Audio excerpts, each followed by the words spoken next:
Formula One is wrapping up its first triple header of the 2025 season, and with that in mind, the teams are staying in the Middle East but heading to Saudi Arabia and the Jeddah Corniche circuit. And for the first time this season, they are now turning their attentions to a high downforce track, one that is all about maximum downforce on their cars, particularly with two extremely fast second and third sectors. Now, with that being said, teams will be having to bring a completely revised package for this event. Of course, namely all about high downforce, as I've just mentioned. And that will be with the use of previously used rear rings, as has been in the past for some teams from previous seasons, while other teams will be bringing completely new packages created for this season, specifically for this event. And one of those teams is going to be that of Ferrari, who will be bringing a completely brand new rear ring for this event. Alongside that is also changes to the rear brakes, which are not visible, so they will not actually be in the upgrade documents to come this Friday. But we have this confirmation from our guys over at Auto Racer, who are the most reputable when it comes to Ferrari news. Now, of course, after Ferrari's relatively improved form out in Bahrain last weekend, they're looking to further capitalize on that by making further refinements to the setup of the revised SF24 package after a positive showing in Bahrain.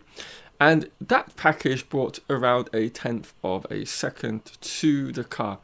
Now, of course, with the team having their issues, they have plenty of plans in place for major upgrades later in the season, but we do not know exactly when that particular major upgrade package of multiple parts will arrive.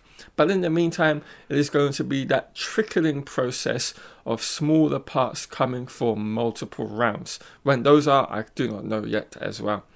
But for this event, as I've said, with this circuit being all about high downforce, Ferrari are bringing a high downforce rear ring for the event, of course, to further balance the offset between the second and third high-speed sectors with the extremely slow nature of the first one. And striking the balance is of importance quite naturally for this one-off event. Another team looking to bring further refinements to their package is the Mercedes team with their W16, who have been, of course, the second force for the whole of the 2025 opening rounds, being very, very impressive and having a super consistent base with their new 2025 package. It is a complete turnaround from what we saw in 2024 and the W15, which was highly volatile, and the setup was completely out of kilter from weekend to weekend. Now, for Mercedes, James Allison on their kind of YouTube debrief of the previous event in Bahrain has specified they have a major Imola upgrade package coming, which will be substantial and have a substantial amount of parts. But he also mentioned they will have parts for this weekend, although he said they will not be aerodynamic parts that will be as visually striking to the casual viewer as, say, a brand new floor or a front wing or rear wing, for example. So I would suspect with this particular upgrade, from the way he's been speaking about it, it could be more of a mechanical one or subtle changes to a small multitude of areas within the W16, which might be just a completely different kind of geometrical change in terms of like a flick, could be going from one corner to the next. Something I would say similar to that of the Ferrari floor edge upgrade they had last weekend in Bahrain. All they did was add an additional vortex generator on the floor edge.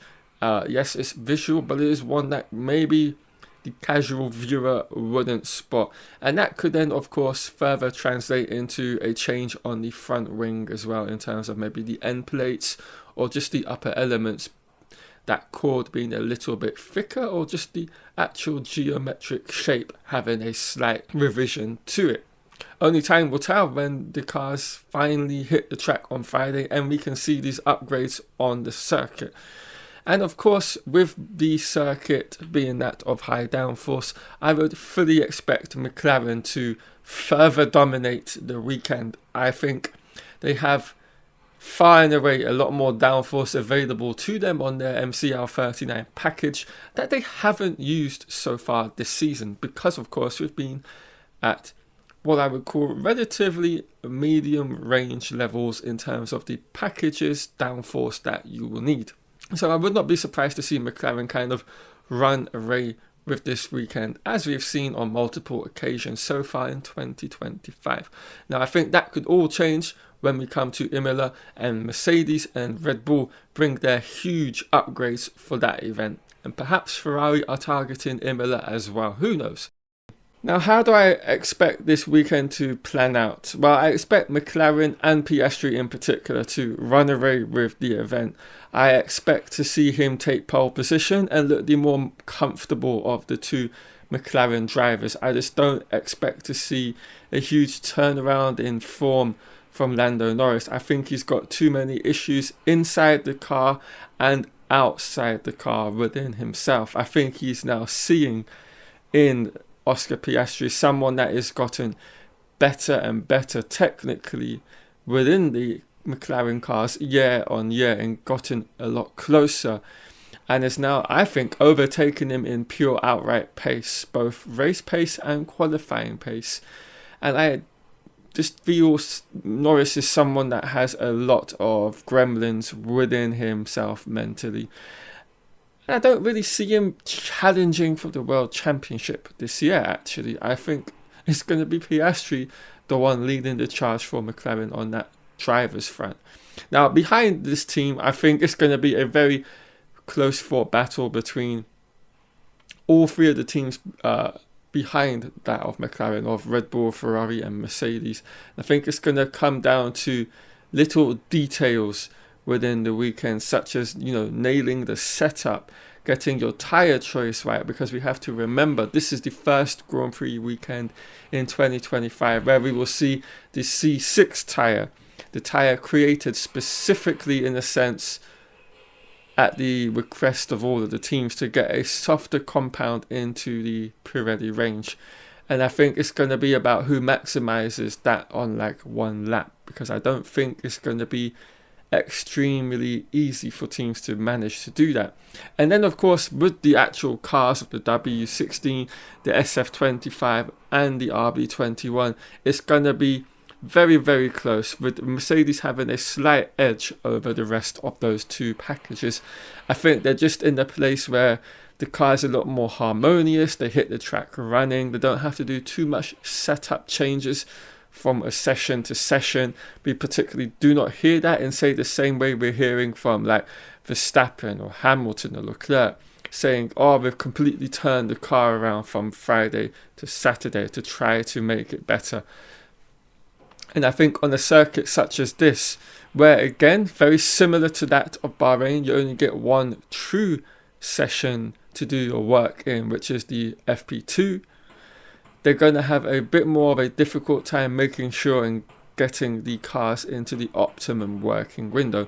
So I expect to see Mercedes leading the charge on there, followed closely behind maybe a tenth or two of that of Ferrari, and then maybe another tenth or two behind that of Red Bull and Verstappen. Anyway guys, I'm going to wrap the video up here. Hope you all enjoyed it. If you have, do of course leave a like on the video down below.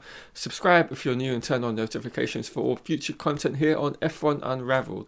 Alright guys, I'll catch you all later on this week.